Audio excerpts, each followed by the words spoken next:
If your R&B tracks feel lifeless, it's probably not your chords, your plugins, or even your samples. It's likely that your track is missing contrast. But by the end of this video, you'll know the 3 levels of contrast that will make your R&B track stand out without complicated mixing or unnecessary extra steps. My name is Caleb, and I help R&B producers turn their bland tracks into soulful art worth sharing with the world. So let's jump right in, because like I said earlier, there are 3 types of contrast that you need to know to make impactful R&B music. Think of contrast as the difference between this and that. If I lower the contrast on this video, for example, the difference between light and dark starts to go away and the image starts to look bland. And believe it or not, it's the exact same with music. So the first type of musical contrast is called dynamic contrast, and most people may think of dynamics as simply loud and quiet, but that's not exactly what I'm talking about here. I'm talking about intensity. So there's a difference between turning up the fader on my vocal versus actually singing louder. There's a tonal difference, there's an emotional difference, there's a difference in how I'm approaching the note that you just cannot fake by pushing the fader up. And this applies to everything. Drums, keys, guitars, entire sections of a song. If everything is played at the same intensity all the time, the track is going to feel flat. And if everything is full blast all the time, it feels impactful for a slight second, but then just turns into wallpaper. You don't have room in your song for everything to be intense at the same time. So maybe the drums sit back, the keys are playing a bit softer, maybe the vocal feels like it's holding something back, but then the chorus hits, and that's where that impact can really happen. But again, this doesn't happen by making everything intense all at once, just specific elements based on the context of that song. Because especially when it comes to R&B, if everything is impactful, nothing is. By the way, if you're an R&B producer that's tired of trying to emulate human feel on programmed drums, I've actually put together a pack of 50 live performed R&B drum tracks that you can just drag straight into your session. And as my gift to you for watching this video,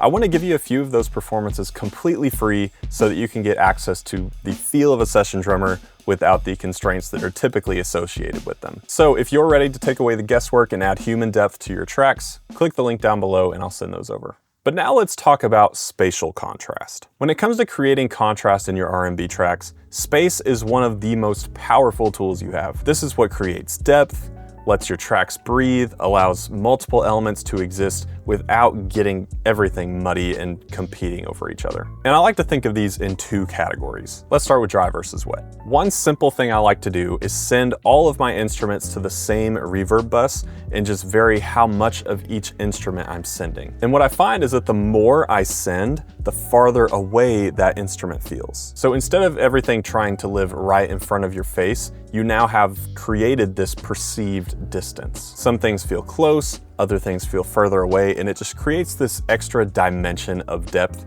that you wouldn't have otherwise. But here's where contrast comes in. If everything is wet, then it means the whole song kind of feels like it's far away from you. You need to have dry or semi-dry elements there as well. Essentially because you need a reference point that feels like it's right in front of you in order to perceive the depth from the other elements. Otherwise, there's no contrast. But then there's center versus wide. A lot of people ask how to make their R&B mixes wider, but in order for there to be width, you need to have things in the center. Traditionally, that's gonna be your lead vocal, your kick, your bass, probably your snare, and that creates your reference point for the listener. And when you do that, those elements are no longer fighting as hard with what's in the center. But if everything is wide, you lose the focus point of the elements in the middle. And this is why spatial contrast is so important. By the way, if you happen to be getting any value out of this video, would you consider hitting that like button and subscribing so you don't miss these videos every single Friday?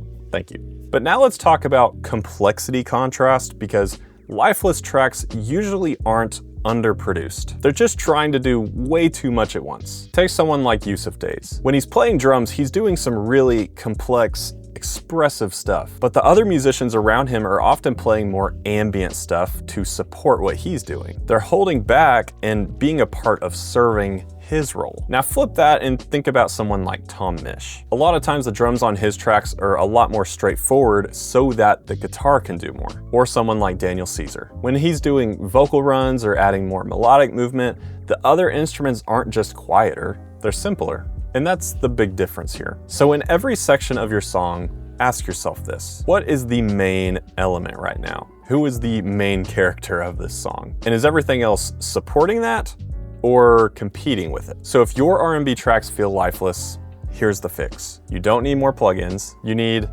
contrast. But now that you understand contrast, let's talk about the gear side of things, because if you end up learning these concepts but waste your money on a keyboard that fights you the entire time, you're gonna find it unnecessarily difficult to actually apply what you've learned, in my experience. So watch this video next where I break down exactly what to look for in a keyboard if you wanna make soulful R&B.